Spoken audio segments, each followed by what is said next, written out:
Among the many qualities required to sustain a genuinely good relationship, one skill stands above all others, an ability that seems, at first, to have little to do with love itself, the capacity to live without a relationship. Only those who have made real peace with the prospect of being single can ever truly approach love with the calm, steadiness, and resilience it demands.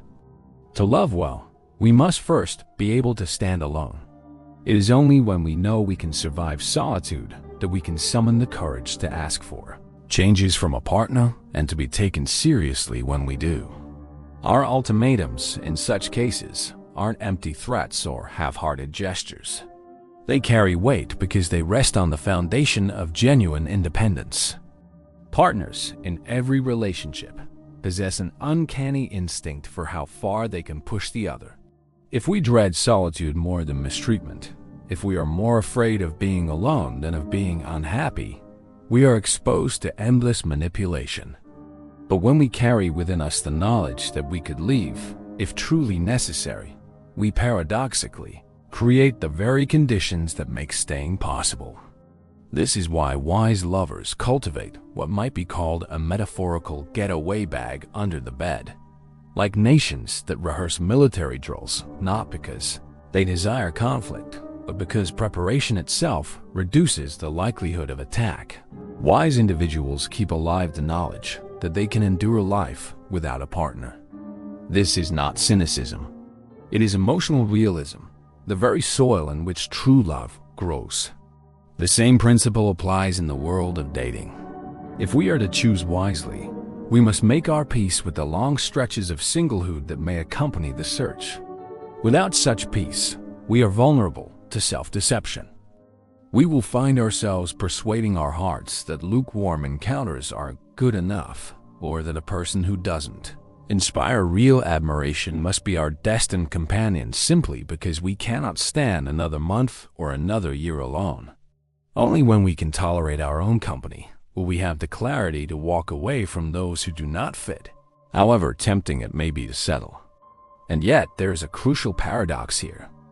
We will never be able to endure singlehood with dignity if we cling to one of the most sentimental lies of our era, that being single is fun, fulfilling, and exciting. Such reassurances, though well-meaning, only deepen our despair. For when we find ourselves alone and discover, to our horror, that it is not fun, not fulfilling, and not remotely exciting, we feel not only lonely but ashamed, as though we had failed at something meant to be delightful. The truth, which we should face without flinching, is far starker. Being single is often awful.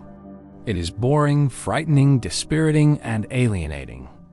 There is nothing especially glamorous about eating dinner alone, about lying in bed with no one beside us, about enduring the exhausting carousel of awkward dates that lead nowhere.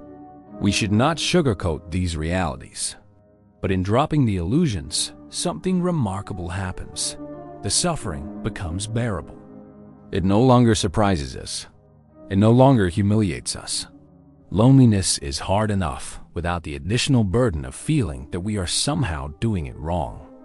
Yet, even in its bleakness, singlehood is preferable to the darker alternative, a bad relationship.